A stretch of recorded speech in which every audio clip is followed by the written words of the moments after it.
watching SportsBeat. It's that time. Welcome to SportsBeat on a sunny Saturday for once. Jeremiah Jensen and Sam Farnsworth.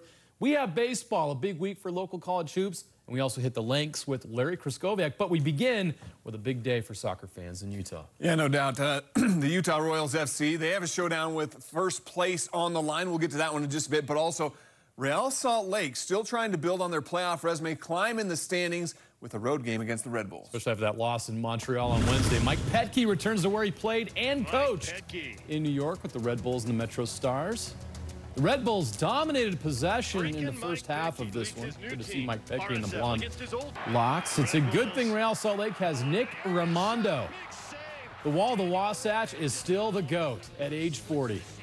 A monster double save in the 22nd minute. Daniel Royer again from distance, and another Raimondo save. What a first half he's had.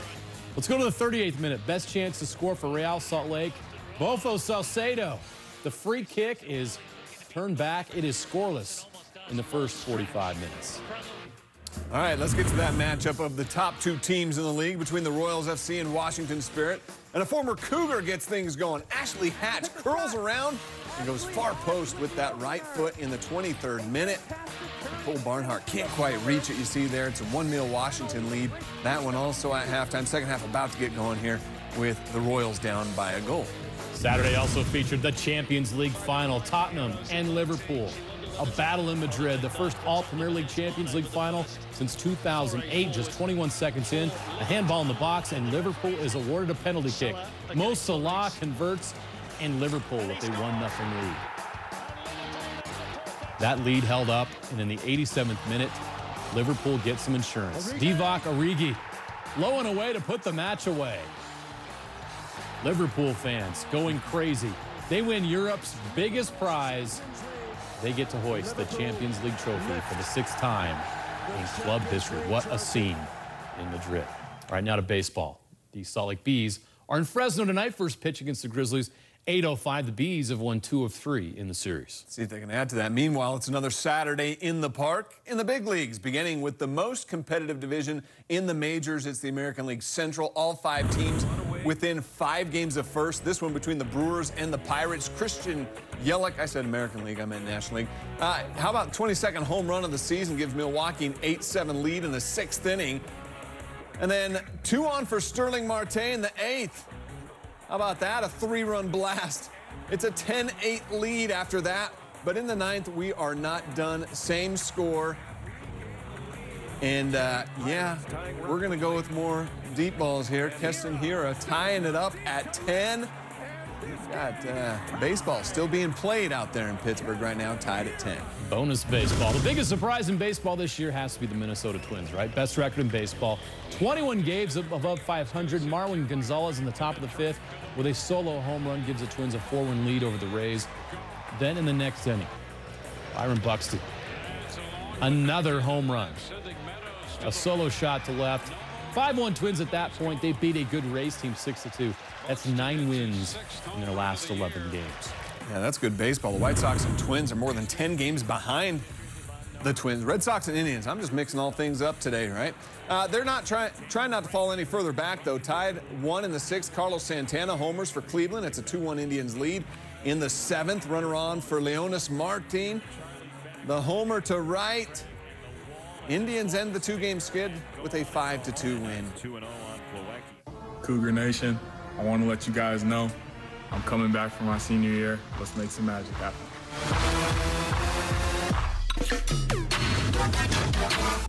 Well, BYU basketball received some stunning but welcome news there that their best player will return to Provo for his senior season. Yeah, in a matter of about 2 months, the program goes from a somewhat somber mood with the retirement of Dave Rose to excitement with the new coaching staff, the addition of some key transfers, and now this latest announcement. There's a bit of a buzz with expectations in Provo. You know, I'm going to be able to be a pro for a really long time, but I only have 1 more year to do something special here. And I owe it to this school. I owe it to these guys over here, my teammates, to come back and do something amazing. And I just want to go all out and make something special happen for BYU. I didn't really care. Come back, don't come back.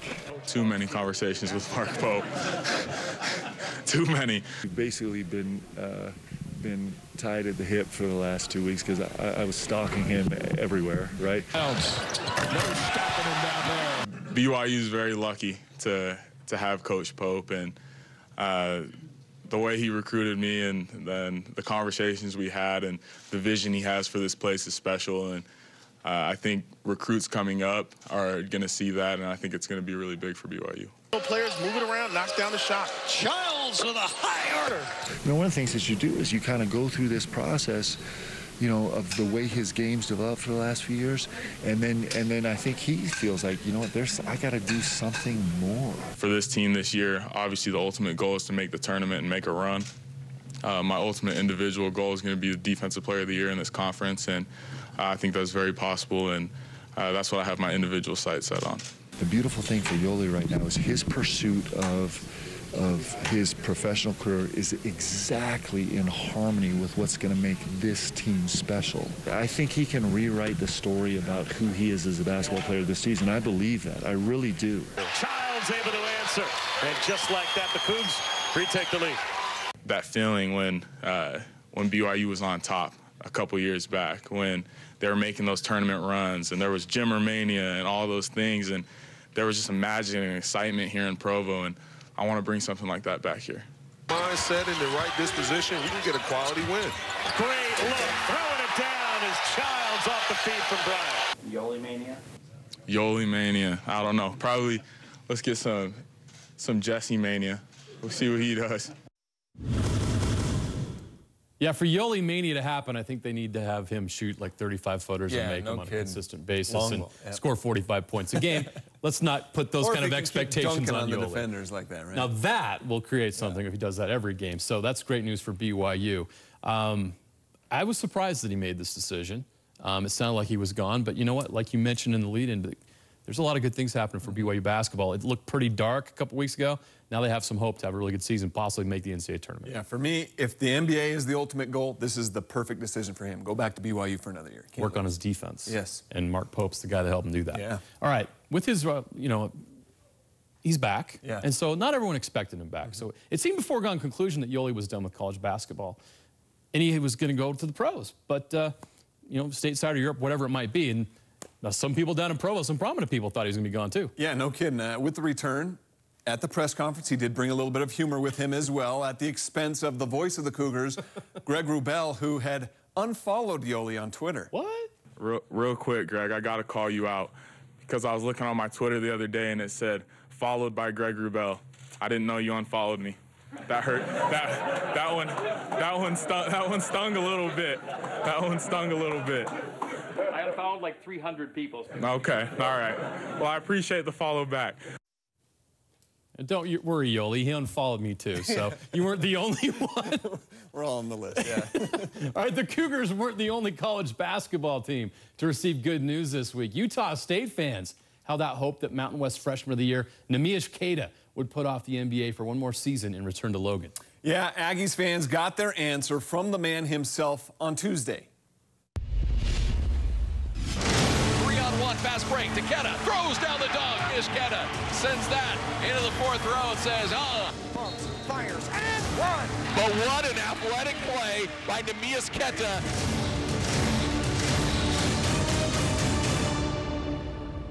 Aggie Nation, I'm back. Yes, he's back. Aggie Nation, rejoice. Neemias Queta is back in an Aggie uniform. He will return with 4 starters back, including Queta and Mountain West Player of the Year and senior captain Sam Merrill. The women in the front row are going to be excited to come back to Spectrum next year. The Aggies will be the favorites to win the Mountain West Championship, and don't be surprised to see them ranked in the preseason top 25 in the polls. Queta was one of 66 participants in the NBA Combine and worked out for several NBA teams, including the Utah Jazz. Tillman has a good look at the shot clock. Spires drills a 3. Yeah, he was just a sophomore last season, but he was the Pac-12 Sixth Man of the Year with a big upside. So exploring the possibility of being drafted into the NBA made sense. But after gathering feedback, it also made sense for Donnie Tillman to stick around a bit longer. He will be coming back to the U also for another season. He played in 31 games last season, averaging 10.5 points and 5 rebounds per game. Got it. I love it. He's not scared. Even up is rejected. Weber State also getting some good news. His leading scorer, Jarek Harding, will return to Ogden for his senior season. He tested the waters of the NBA draft.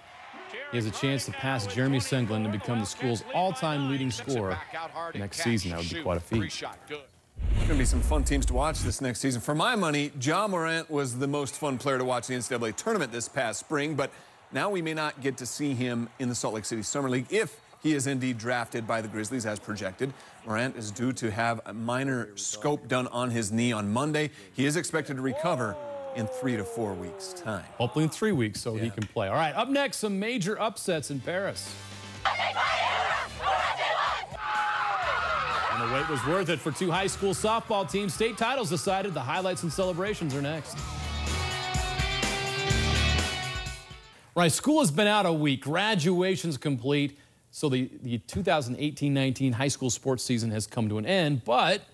Yeah, it took a while, right? Thanks to the rain. It took an extra week to decide state championships in softball for 6A and 5A. In that 6A game, it was the defending champs, Harriman, on the diamond against Layton. Already with a big lead, Harriman adding to it. Freshman Tegan Smith off the fence in center. It's a 2-run double for a 9-1 lead. We skip to the 7th. Layton gets a 2-out hit, but the runner cut off the bag at first. Tagged, that's the final out, and that's the celebration. Let's dogpile. Harriman outlasts several days of rain to become state champs.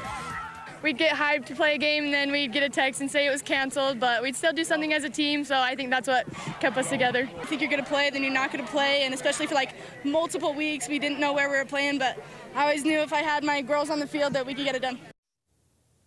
5A championship, West and Bountiful. The Panthers of West had a long way to go, had to win twice. They went. Keisha White, the 2-run homer to make it 11-0 Panthers. And again, the solo shot for White. And West won back-to-back games, and they are the 5A state champions. We all love each other, and we all love this sport, and really the thing in the back of our minds was we didn't come to this state tournament 25-1 to just lose it all. So I definitely think that's a big part of it.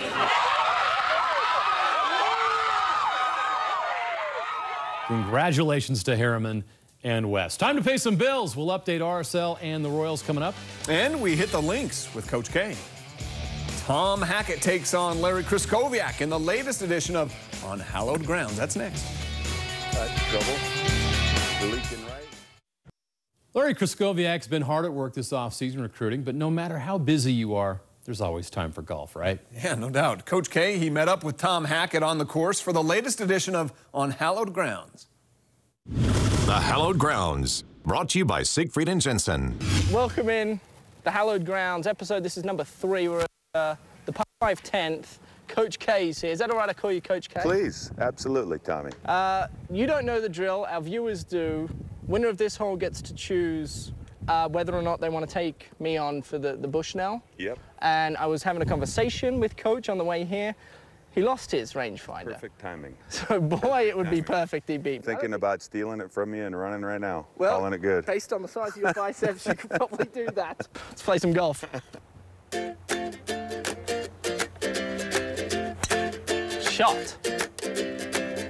Stay right there. Uh-oh. We're in trouble. I'll usually walk the first 4 or 5 holes, assuming we're not backed up, but I'd like to kind of get the body loose a little bit. That's trouble. Leaking right, get a break. How many times have you been asked about Kyle Kuzma since he left the program? Yeah, a lot. It's cool, though. I knew from the moment I saw him that he had potential. In the spring, we tried to get him to move his range out because of his height and the arc. It was almost like he was trying to throw darts when he was standing on the college 3, and he could just let it fly with more distance. You're going to have to explain that putting grip. Yeah, that is, I've never seen such a thing. Well, you've probably never seen such a bad putt either. I never even read that putt because you got me distracted talking about Kuzma. Holy cow. Thanks for coming, by the way. Are we done? That's all she wrote. We're not done. Yeah, we're done. We don't get to finish the hole? We can finish the hole. But the cameras are now off, so you say goodbye. All right, unfortunately, things didn't go Coach's way today, but it's a win-win situation. We're going to give him a $100 gift card to You Winter Golf. So, Coach, despite the loss, here's some consolation for you. Well, I didn't really lose. We tied. We tied on the first one, you lost on the second. Is that how this show works? Yes, I told you. The tie is a loss.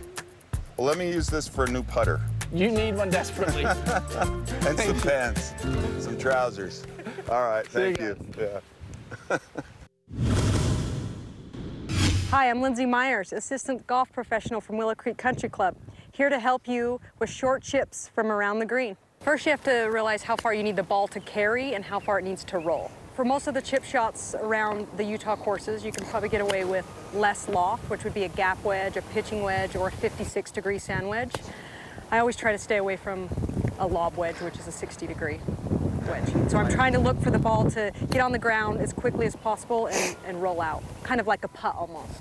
I always like to put my sternum in front of the ball. So my sternum is in front of the ball and my nose. And from there, I just try to think about rotating my center to where it points at the target. A lot of times you see golfers do this and then they fall back and they hit behind or they hit the top of the ball. So if you keep your sternum and your nose in front of the ball as you rotate through, you'll hit it a lot more solid. Tom Hackett, Charlie Carlson, the Bushnell rep in the Rocky Mountain States. Now, Charlie, we're on hole 10. It's a par 5. What are we looking at? It's 591 yards, so this thing's probably going to come in handy. I'm holding the hybrid. Tell us what's so special about it. Tour professionals use a pin sheet on every hole. Well, that tells you where the pin is, but in this viewfinder, you can also see where the pin is, but the GPS portion will tell you how much room you have from the front of the green to the pin and from the pin to the back of the green. The GPS portion of this will always tell you where the front, back, and the middle is. The last thing that I really think is key with this unit is some people have a phobia they can't quite keep their rangefinder steady enough at long distances. Well, this unit, you can rely on the GPS portion to tell you the front, back, middle at all times. And then when you get close into that wedge range or short game, you can laser the pin and know the exact distance to the pin. Kyla Dunkel is again this week's Player of the Week as he closed out his Ute career tied for 28th at the NCAA Championships a week ago. He ended his Utah career with 6 top 5 finishes, 11 top 10 finishes, and a Ute record of 3 career collegiate wins. Congratulations, Kyla, and best of luck in your future endeavors. A look ahead at some of the tournaments taking place this upcoming week in Utah. The Men's Provo Open at East Bay Golf Course occurs June 6th to 8th. That's this upcoming Thursday through Saturday. The Skyway Mixed Couples at Skyway Golf Course in Tremonton is occurring on June 8th. If you're headed to Moab, bring your golf clubs, or if you're in Moab, check out Arch and Horsehead 2-person tournament at Moab Golf Course occurring Saturday and Sunday. And then, of course, the Fox Hollow 4-Lady Scramble at Fox Hollow Golf Course on June 10th. For more information, check out uga.org. From golf back to soccer, how's RSL doing against Mike Petke's old club? And the Royals seeking first place in the NWSL. We'll have an update next. Hey, welcome back to SportsBeat Saturday. We're checking back in with the Real Salt Lake at the New York Red Bulls game. It's a good thing Real Salt Lake has Nick Raimondo. He's still got it at age 40, a monster here. Double save in the 22nd minute. And then Daniel Royer again. And another Raimondo save. Still tied at zeros, though, here in the second half. Hopefully they get the goal scorer. Royals in spirit. We showed you earlier. It's Ashley Hatch, former BYU star, gets the goal. Right now, that's the only score in the game right now. It's 1-0 in the 62nd minute. So we'll have a completed highlight of both of those matches tonight at 10. Until then, so long.